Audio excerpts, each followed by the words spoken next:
안녕하세요. 밤에 읽는다 채널을 운영하는 밤일입니다. 누구의 방해도 받지 않고 오롯이 이야기에 몰두하는 저녁 시간을 꿈꾸시나요? 책과 함께하는 이야기 속에 그저 푹 파묻혀서 좀 쉬어가고 싶나요? 당신의 지친 일상을 토닥여줄 한 사람이 되고 싶어요. 잘 오셨습니다. 밤일이 소개하는 책과 이야기 속으로 들어가 보시죠. 첫 번째 소개할 책은 서로를 사랑하지 못하는 엄마와 딸이라는 책이에요. 출판사 유아이북스에서 나온 책입니다. 나와 가장 가까우면서도 가장 어려운 관계. 무엇라고 생각하시나요? 저는 엄마와 딸의 관계라고 생각했어요. 무심코 내뱉어지는 말에 때로는 모진말로 받아치기도 하고 그러다가 더 큰 상처를 입히기도 하는 우리 사이. 더 나아질 수는 없는 걸까요? 자, 우리 이제 바꿔나갑시다. 따뜻했던 엄마의 손이 내 머리를 쓰다듬어 주던 그 시절로 돌아가 보자고요. 총 5장으로 구성된 엄마와 딸의 이야기들은 어딘가 문제가 있는 모습입니다. 그 중에서도 밤일이 흥미를 가진 부분은 제1장, 그래도 엄마에게 사랑받고 싶어요. 라는 부분의 해설이었어요. 출판사 유아이북스의 허락을 얻어 책의 일부를 읽어드립니다. 서로를 사랑하지 못하는 엄마와 딸. 68쪽부터 74쪽까지인데요.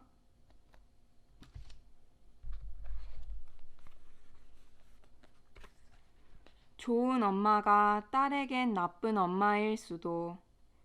여기까지 소개한 딸들은 상담 당시에는 엄마의 강한 위협에 시달린 탓에 몸도 마음도 만신창이었다. 밥을 주지 않거나 때리는 것은 예전에는 가정교육의 하나로 여겨졌을지 몰라도 지금은 명백한 학대 행위다. 이는 딸을 자신을 위협하는 경쟁자로 여기며 공격하는 엄마, 딸을 자신의 편의에 맞춰서 생각하는 미숙한 엄마의 전형적인 예다. 딸을 자살기도에 이르게 한 엄마는 자신의 딸을 믿지 못하고 모든 것을 통제하려 했다. 이는 엄마가 갖고 있는 인간에 대한 불신이 빚어낸 비극이다. 하지만 딸이 약을 먹고 죽으려 한 이유는 결코 엄마를 증오해서가 아니었다. 증오했다면 되레 자살은 하지 않을 것이다. 너는 엄마의 기대에 못 미치는 한심한 아이 라는 이미지를 반복적으로 부여받은 아이는 어느새 나는 한심한 아이니까 엄마에게 사랑받지 못하는 거야 라며 자포자기하게 된다. 그리고 스스로 살 가치가 없는 인간이라는 낙인을 찍고 의사관념이 점점 강해진다. 바로 이것이 속박하는 엄마의 무서움이다. 겉으로는 좋은 엄마를 연기하지만 무의식 중에 딸의 생명력을 빼앗는다. 그런 엄마들은 100이면 100, 언제나 엄마는 너를 위해서 라는 말을 입에 달고 산다. 하지만 엄마들의 마음속에는 어떤 진심이 숨어 있을까? 딸을 자기 마음대로 조종하고 싶다는 자기중심적인 사랑, 그리고 목적지를 잃은 엄마 자신의 불안과 공포가 소용돌이 치고 있는 것이 아닐는지. 그러나 그런 엄마들 대부분은 애초에 자신이 얼마나 딸에게 부담을 주고 있는지를 모르거나 모르는 척한다. 엄마 또한 갈등과 고통을 안고 살아왔기 때문이다. 상담에서는 그런 엄마를 부정하지 않고 딸의 갈등과 고통을 조금이라도 알아주기를 바라는 마음에서 다양한 형태로 메시지를 전한다. 그런 대화 속에서 엄마가 변화를 보이는 것은 다양한 이야기를 통해 살펴보았다.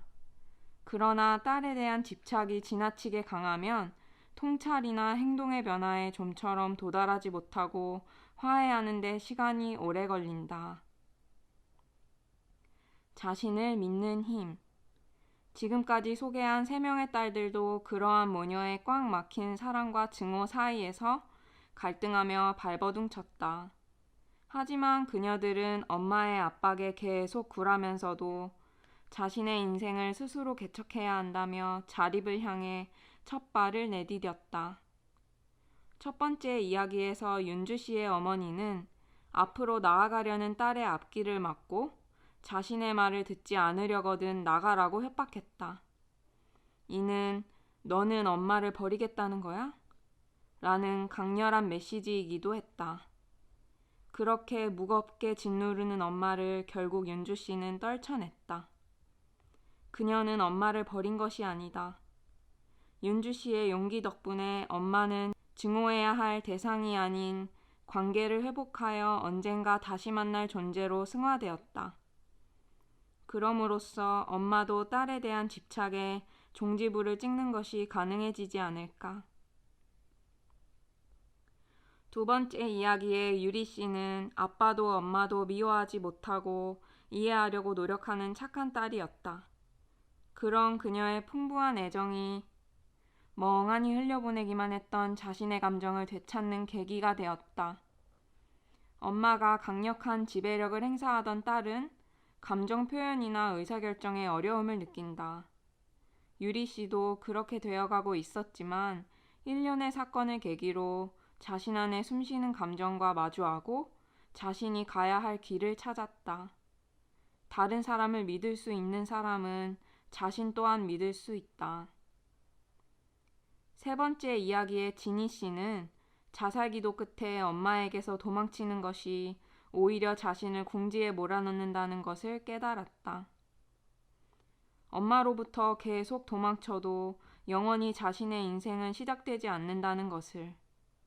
그래서 그렇게 돌아가기를 거부했던 부모님의 집에 스스로 들어가 엄마와 마주하는 방법을 선택했다.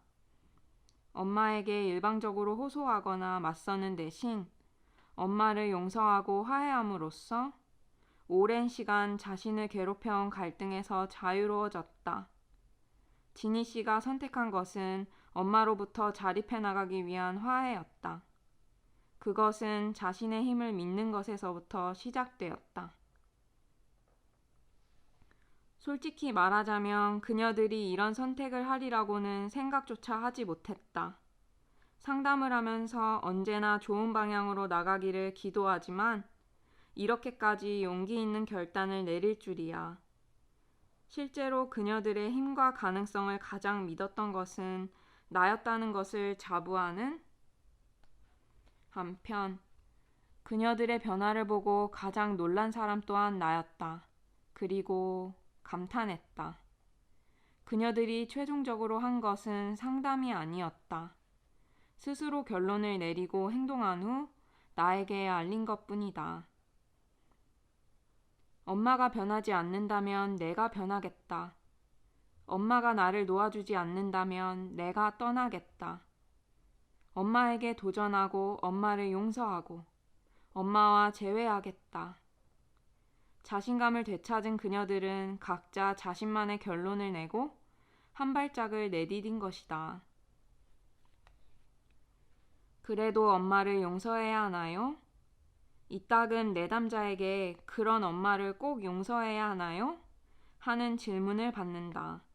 나는 내담자 본인이 진심으로 원하지 않는다면 억지로 용서할 필요는 없다고 생각한다. 엄마를 용서해야 한다고 생각하는 것은 착한 딸이 되고 싶어. 엄마에게 인정받고 싶어. 엄마에게 좋은 모습을 보여야 해. 와 같은 감정에서 기인한 강박관념이 아닐까? 엄마의 지배로 고통을 받는 경우라면 용서하고 말고는 거리를 둔 후에 생각할 문제다. 우선 엄마의 영향력에서 벗어나는 것이 중요하다. 그런 다음 시간을 두고 엄마와의 관계를 생각하는 것이 최선이다. 그러나 그렇게 거리를 두고 엄마와의 관계를 생각하는 과정에서 도저히 엄마를 용서할 수 없다고 느끼더라도 조급하게 생각하지 말자. 지금 당장 엄마를 용서할 수 없다고 해서 평생 엄마를 미워하며 사는 것은 아니기 때문이다. 증오나 원망이라는 감정은 그리 간단히 사라지지 않는다. 아직은 용서할 수 없다고 느끼는 것은 솔직한 감정이고 용서하고 싶은 것 또한 소중한 감정일 것이다. 그때 우리가 할 수 있는 일은 그런 자책의 목소리에 조금이라도 귀를 기울이고 부드럽게 말을 걸어주는 것이다. 용서해야 한다는 건 알고 있지만 지금은 아니야. 언젠가 분명 서로를 이해하는 날이 찾아와 평온을 되찾을 수 있을 거야. 그러니 그때까지 잠시만 숨을 고르자, 내 마음아. 그때까지만 잠들어 주렴. 이렇게 자기 감정을 다스릴 때 딸은 엄마와의 어떤 불화도 극복할 수 있는 용기를 손에 넣는다.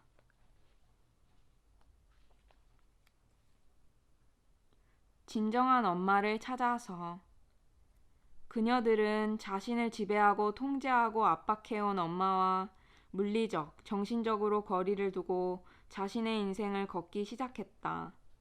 하지만 그녀들이 내린 결론은 엄마와 헤어지기 위함이 아닌 다시 엄마 품으로 돌아가기 위한 여행이라고 믿는다. 이들의 공통점은 자신을 진정으로 이해해주는 사람을 찾아 홀로 서기를 했다는 점이다. 그것을 다른 사람에게 찾았든 친엄마가 그런 존재가 되어주었든 간에 그녀들이 원했던 것은 진정한 엄마였다. 진정한 엄마란 진심으로 이해해주는 파트너이자 지속적으로 자극을 줄 수 있는 경쟁자다. 엄마들은 딸이 태어났을 때 어떤 마음으로 그 아이를 품에 안을까? 나를 잘 따르는 파트너로 키울까? 아니면 과거 자신의 엄마가 그랬듯 자신을 위협하는 경쟁자라 낙인 찍고 냉정하게 대할까? 혹은 균형 있게 그 아이의 잠재력을 끌어내면서 키워나갈까? 그 해답은 그녀들이 진정한 엄마와 만나느냐의 여부에 달려 있다.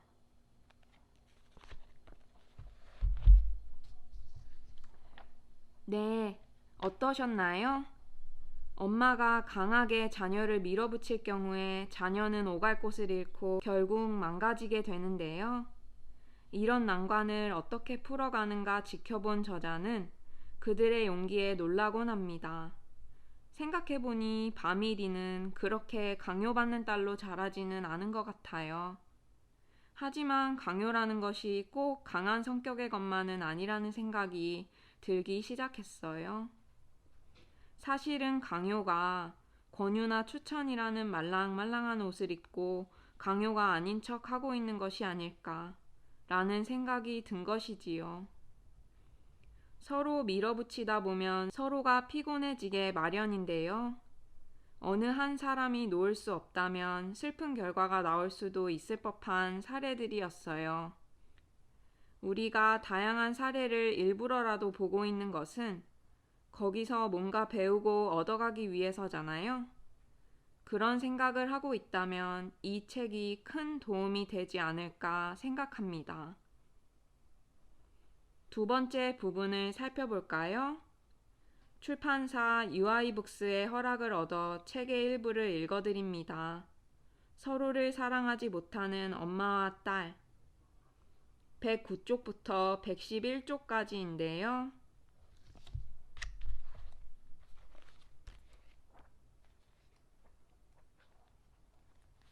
딸은 당신의 애완동물이 아니다. 이 모녀를 상담한 지 1년 반이 지났다. 소영 씨는 그 후에도 정기적으로 치료를 받았으며 지금은 아르바이트를 해도 될 정도로 몸 상태가 완전히 회복되었다. 굽이 높은 신발을 신어서인지 몰라도 내 눈에는 키가 10cm 이상 큰 것처럼 보였다. 끄억끄억 흐느끼며 아이처럼 갑자기 울음을 터뜨리는 버릇이 없어지고 성격 또한 밝아졌다. 그런 그녀가 나에게 밝은 목소리로 말했다. 엄마가 쇼핑하자고 해서 같이 백화점에 갔어요. 저는 이렇게 예쁜 옷은 사본 적도 없고 제 취향도 아니지만 이게 잘 어울린다면서 엄청나게 여성스러운 옷을 골라주는 거예요. 젊으니까 이 정도는 입어줘야 한다면서요. 엄마의 그런 모습은 지금까지 본 적이 없어요. 갑작스러운 엄마의 변화에 당황한 듯 했지만 무척 행복해 보였다. 소영 씨에게는 말하지 않았지만 어머니의 태도는 너무 갑작스레 변한 감이 있었다. 딸의 체형이 갑자기 바뀌어서 자신이 싫어했던 생물과는 다른 새로운 생물을 만난 것 같은 흥분에 젖어 있는 것 같기도 했다. 엄마가 이런 식으로 변하는 것은 자주 있는 일이다. 자신의 생각과 처지가 달라지자 딸이 달리 보이는 것이리라. 이는 적응력이 뛰어난 여성에게 자주 나타나는 현상이다. 그러나 이것을 관계 개선이라고 보기는 어렵다. 그 후 어머니와 상담을 할 때 딸을 애완동물로 여겨서는 안 된다고 못을 박았다. 엄마가 딸을 애완동물로 삼으려 하면 또 다른 형태로 딸을 지배할 위험이 있기 때문이다. 그녀는 순간 발끈했지만 내 말의 뜻은 잘 알아들은 듯 했다. 부모와 자식 사이에 적절한 거리를 두는 것은 매우 어렵다. 너무 멀어도 안 되고 너무 가까워도 관계가 뒤틀린다. 이 어머니가 딸을 사랑하지 않았다고는 볼 수 없다. 다만 딸로서, 여자로서 자신이 누리지 못한 것을 누릴지도 모르는 딸을 용서하지 못하는 마음이 더 컸던 것이다. 그래서 딸을 미워하고 더는 성장하지 못하도록 방해한 것이다. 사랑과 증오는 동전의 양면과 같다. 과연 적절한 애정, 적절한 거리감이라는 게 존재하는 것일까? 부모라면 누구나 경험하는 고민이다. 그것을 어떻게든 고쳐가면서 우리는 부모-자식 관계를 이어가는 것이다.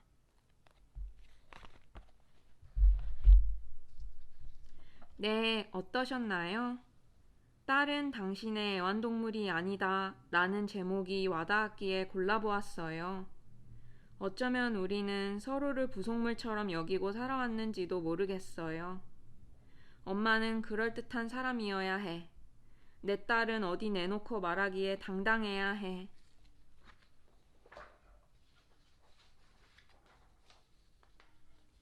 그런 세상이 정한 틀에 서로를 우겨넣느라고 여기저기에 멍투성이가 되어 있는 건 아닌지 모르겠네요. 혹시 당신도 딸을 그저 나를 위한 피조물이라고 여기고 있는 것은 아닌지요. 자녀의 있는 그대로의 모습과 인격을 존중해 주세요. 어떤 모습이든지 자녀도 독립된 개체로서 충분히 의미 있는 존재라는 것을 잊고 지내고 있지는 않으신가요? 세 번째 부분을 살펴볼까요? 출판사 UI북스의 허락을 얻어 책의 일부를 읽어드립니다. 서로를 사랑하지 못하는 엄마와 딸 155쪽부터 157쪽까지인데요.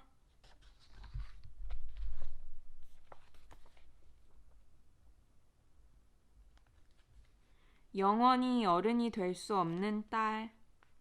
무슨 질문이든 딸 대신 대답해버리는 통에 어머니를 다른 방에서 기다리게 하고 현지 씨와 1대1 면담을 진행했다.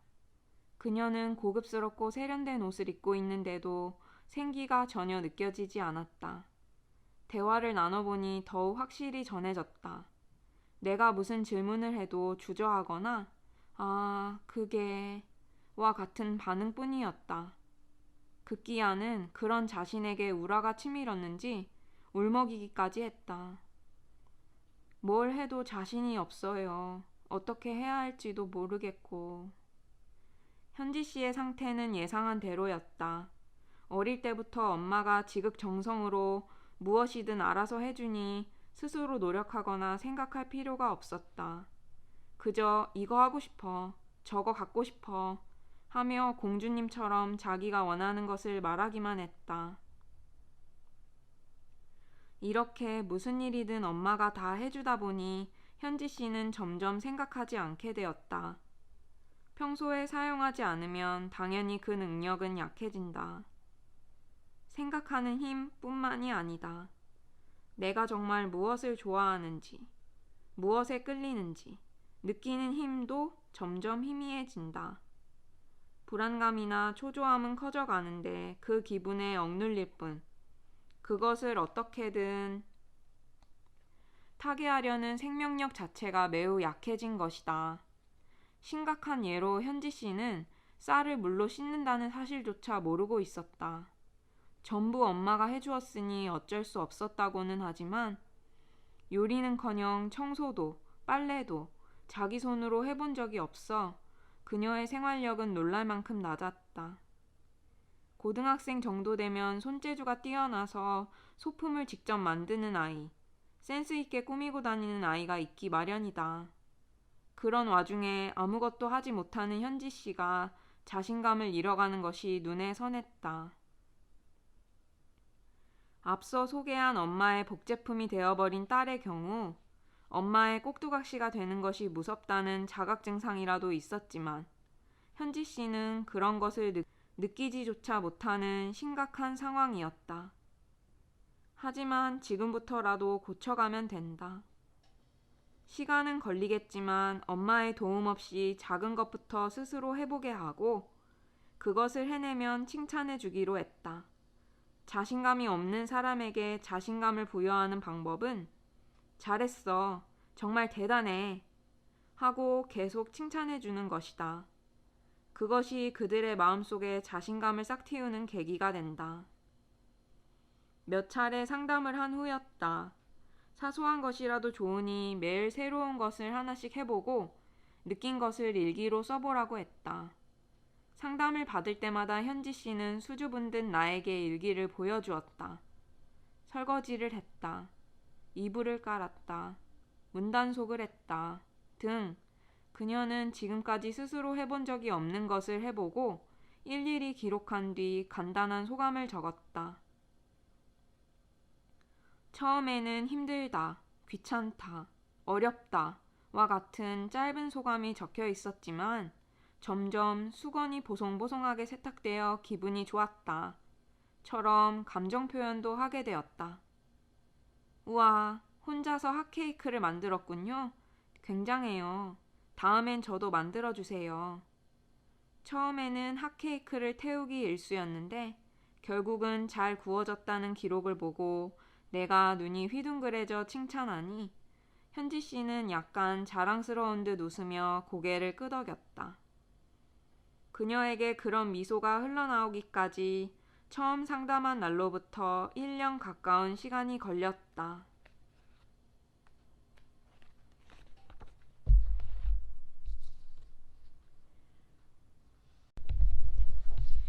네, 어떠셨나요? 영원히 어른이 될 수 없는 딸이라는 제목이 제 눈길을 끌었는데요. 저도 어엿한 성인임에도 불구하고 때로는 내가 아직 어린애인 것만 같아 두려워지곤 하는데요. 나 홀로 충분히 할 수 있음에도 엄마의 손을 빌리기 시작하면서 내가 할 수 없는 일들이 늘어가고 내가 스스로 할 수 없을 거라는 생각이 굳어지면서 점점 바보가 되어가는 나를 발견하게 되는데요. 되돌릴 수는 없는 걸까요? 아마 이 책을 끝까지 읽어보시면 힌트를 얻게 되실 거라고 생각합니다.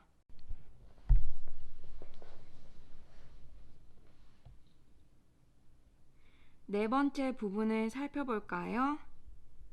출판사 UI북스의 허락을 얻어 책의 일부를 읽어드립니다. 서로를 사랑하지 못하는 엄마와 딸 195쪽부터 197쪽까지인데요.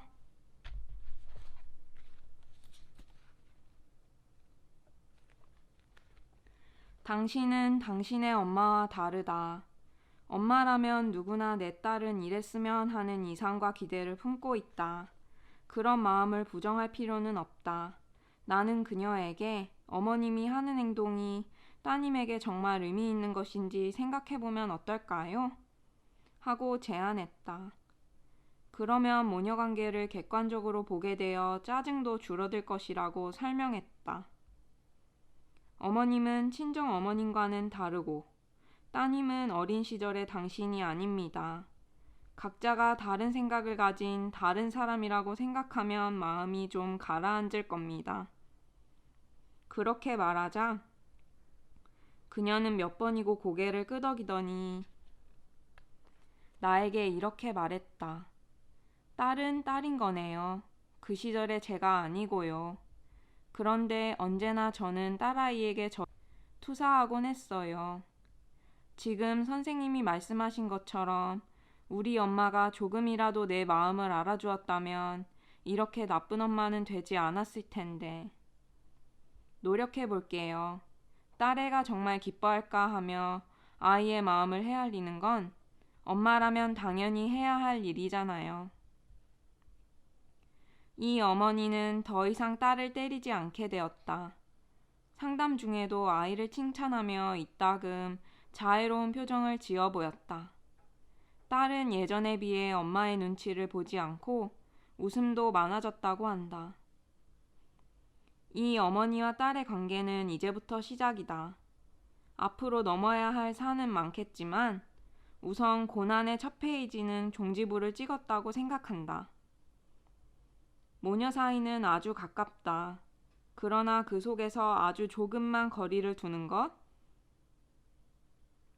그것이 불가능하기 때문에 헛된 증오의 악순환이 계속되는 것이다. 그러나 괴롭더라도 조금씩 방향 전환을 할 용기가 있다면 마음의 짐은 생각보다 가벼워진다. 자신의 엄마처럼 되지 않겠다고 다짐했는데 정신을 차려보니 같은 짓을 저질러버린 엄마. 이렇게 자신도 모르는 사이에 엄마의 사고방식과 양육방식을 답습하는 것을 대물림이라고 한다. 대물림은 특히 모녀관계에서 자주 나타나는데 이에 관해서는 뒤에서 구체적으로 알아보도록 하자. 네, 어떠셨나요? 당신은 당신의 엄마와 다르다라는 제목이 인상적이었습니다. 흔히 나는 엄마처럼 안 살 거야 라고 해놓고 세월을 돌이켜보면 엄마와 똑같이 살아가고 있는 나 자신을 발견하게 되곤 하는데요. 책 속에서 저자는 이런 현상을 대물림이라고 표현하고 있습니다. 정말 섬뜩한 일이 아닐 수가 없는데요. 대물림을 벗어나기 위해서는 어떻게 해야 할까요? 아마 이 책을 끝까지 읽어보시면 힌트를 얻게 되실 거라고 생각합니다. 5번째 부분을 살펴볼까요? 출판사 UI북스의 허락을 얻어 책의 일부를 읽어드립니다. 서로를 사랑하지 못하는 엄마와 딸 224쪽부터 232쪽까지인데요.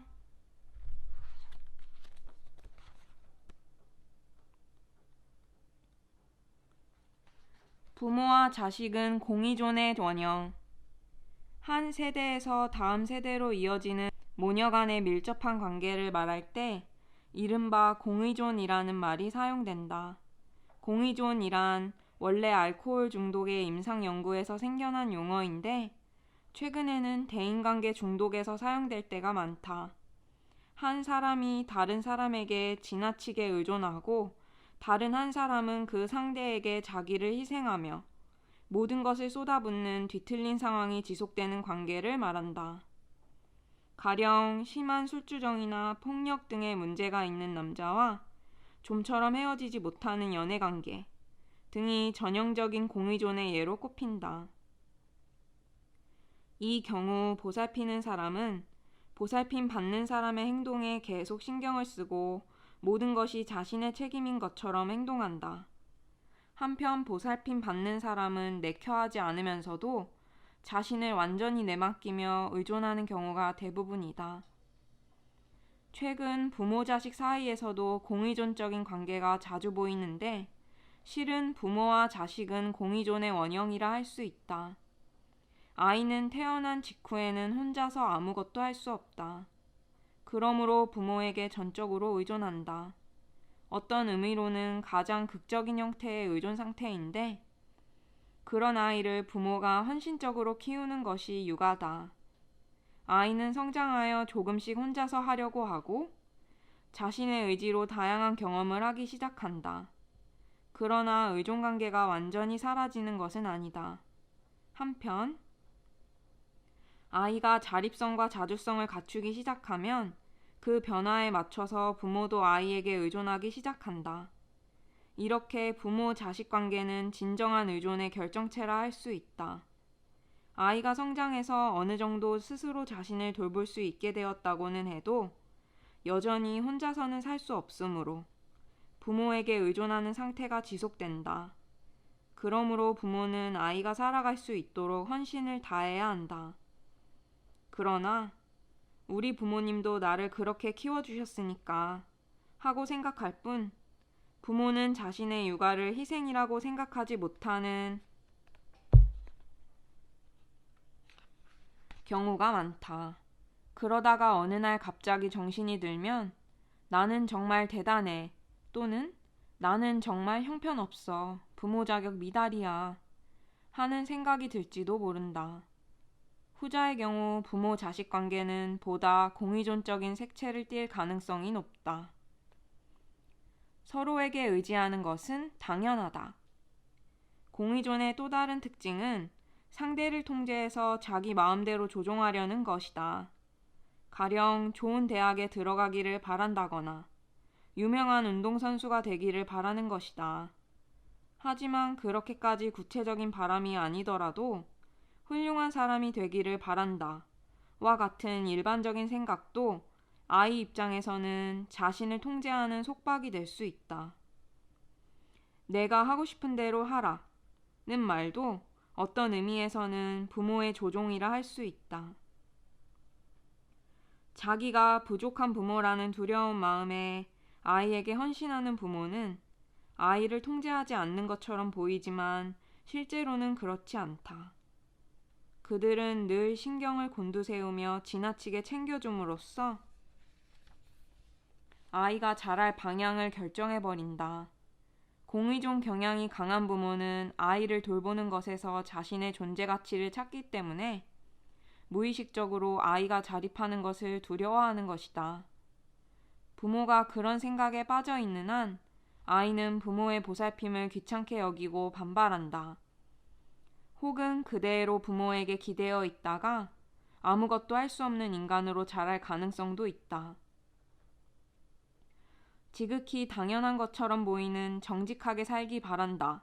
와 같은 부모의 바람은 오히려 지나치게 단순하기 때문에 아이가 받아들이기 어렵다. 특히 사춘기가 되면 제 생각과 현실 사회의 모습이 뒤엉켜서 자신의 내면이 부모와 갈등을 일으키게 된다. 이번에는 아이가 부모를 얼마나 충실히 따라야 하는지, 자기 희생적인 부모의 주장을 얼마나 실천에 옮겨야 하는지 하는 과제에 직면한다.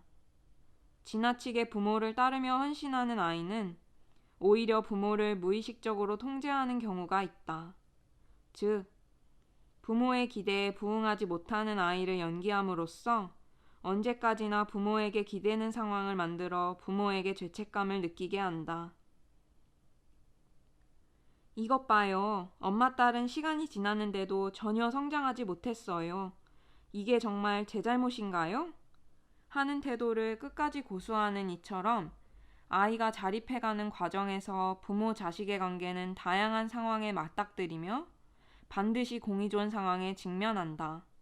그리고 그것과 싸우면서 아이도 부모도 성장해 간다. 이러한 투쟁은 오랜 시간이 걸리거나 극단적이고 비참한 관계를 낳기도 하는데 그것이 어느 한두 사람의 특별한 경우는 아니다. 오히려 이것이 본질적인 부모와 자식 관계라고 해야 할 것이다. 그런 의미에서는 공의존을 이해하고 부모와 자식 관계를 생각하는 것은 좋지만 부모 자식 간의 뒤틀린 관계를 모두 공의존 탓으로 돌리는 것은 본말전도다. 공의존을 없애는 것은 현실적으로 매우 어렵다. 그것은 인력에 의해 천체가 균형을 잡고 있는데 서로 끌어당기는 것은 좋지 않기 때문에 인력을 없애야 한다는 주장과 같다. 각자가 알맞은 거리를 유지하면서 균형 잡힌 관계를 맺는 것이 이상적이다. 그러나 공의존적 경향은 결코 사라지지 않고 부모-자식 관계 속에 늘 존재한다. 거리를 두면 오히려 가까워진다. 공의존의 장단점을 더욱 확실히 볼 수 있는 것이 엄마와 딸의 관계가 아닐까.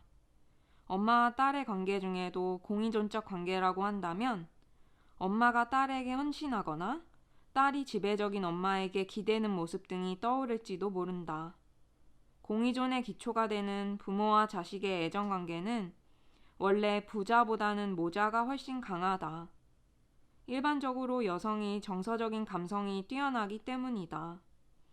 그러니 정서적 감정이 뛰어난 두 여성의 관계인 모녀지간에 공의존적인 관계가 자주 나타나는 것은 어쩌면 당연한 것이다. 이 경우 공의존적 관계는 결코 나쁜 의미만 갖지는 않는다. 공의존은 돌봐주고 싶다. 상대에게 도움이 되고 싶다. 나를 받아들여줬으면 좋겠다. 상대를 받아들이고 싶다. 라는 따뜻한 애정관계의 발로라고 볼 수도 있다. 이러한 약간의 공의존은 어떤 모녀관계에서나 볼 수 있다. 그러나 지나친 공의존이나 완전한 공의존은 서로에게 도움이 된다 해도 제대로 유지해 갈 수 없다. 자신의 삶의 방식을 상대가 정하고 상대의 삶의 방식을 자신이 정하기 때문에 나다움이나 내가 살아간다는 실감을 할 수 없기 때문이다. 이 책에서 소개해온 대부분의 모녀는 지나친 공의존 관계였다. 공의존은 누구나 경험하지만 자애로움의 바탕이 되기 위해서는 의존하기보다는 인간관계를 맺어야 한다. 그것을 자립이라고 부르는데 서로에게 기대는 것이 아니라 자기 일은 자기가 책임지는 것을 의미한다. 자립이란 스스로 서는 것이다. 인간관계와는 전혀 상관없는 것처럼 들리지만 우리는 사회적 동물이기에 인간관계를 통해 비로소 진정한 자립을 하게 된다. 자립은 나와 상대를 옥죄는 상태에서 사랑하는 상태로 변화시킨다. 엄마와 딸 사이에는 완벽한 자립이 어렵다. 딸과 엄마의 안정적이고 건전한 관계는 완벽한 자립보다는 조금씩 거리를 두는 약간의 자립이 가장 바람직하다. 그렇다면 이 약간의 자립을 어디서 배워야 할까? 딸이 엄마와의 사이에서 자립관계를 체험하는 것은 어렵다. 좋은 의미에서든 나쁜 의미에서든 딸과 엄마의 흡인력은 강하기 때문이다. 필자는 억지로 엄마에게 자립을 배우려 할 필요는 없다고 생각한다. 집에 가서 엄마가 손수 만들어준 요리를 먹으면 마음이 놓이고 어린 시절로 돌아가 마음껏 응석을 부리고 싶어진다. 몇 살을 먹어도 그런 모녀관계에는 변함이 없다. 엄마의 품에서 억지로 자신을 자립시키려 하지 말고 학교 등의 집단 생활이나 친구관계, 사회에 나가서 일로 엮이는 인간관계, 혹은 몇 차례 연애를 경험하면서 나답게 살아가는 자립을 배우는 것이 좋다. 그리고 언제든 엄마 품에 돌아올 수 있다면 그것이 가장 이상적이지 않을까?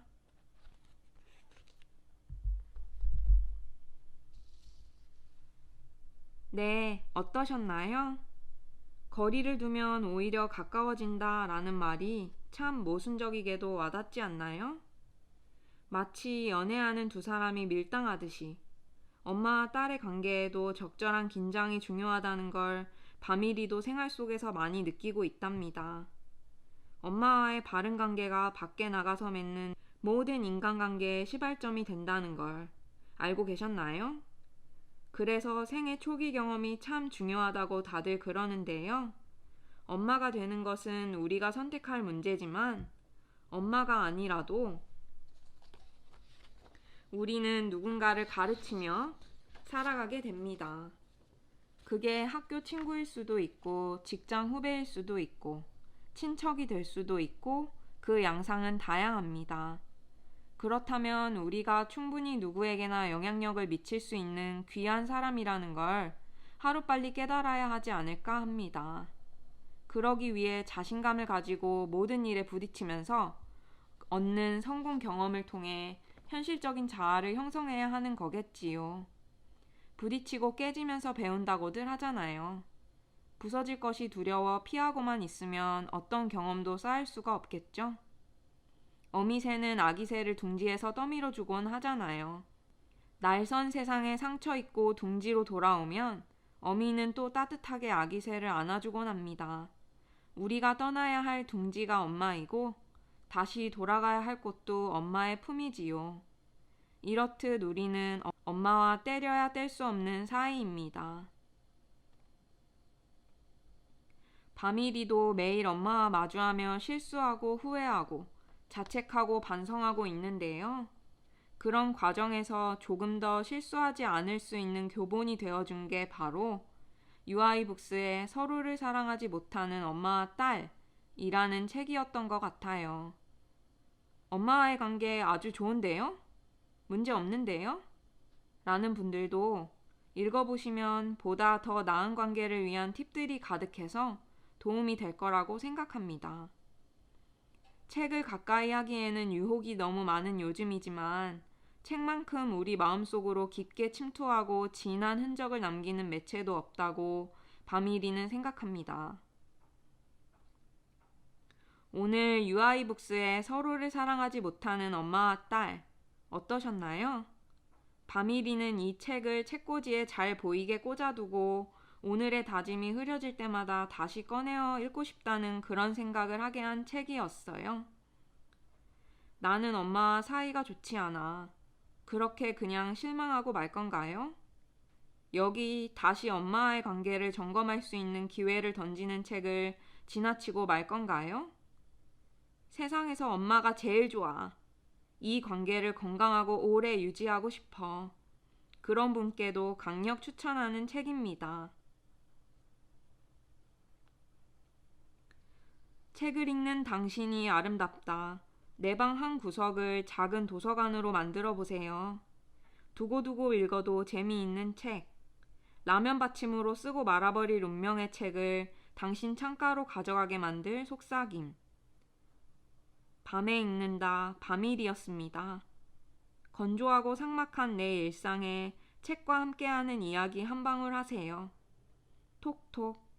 당신께 다가가고 싶은 날에 읽어봅니다.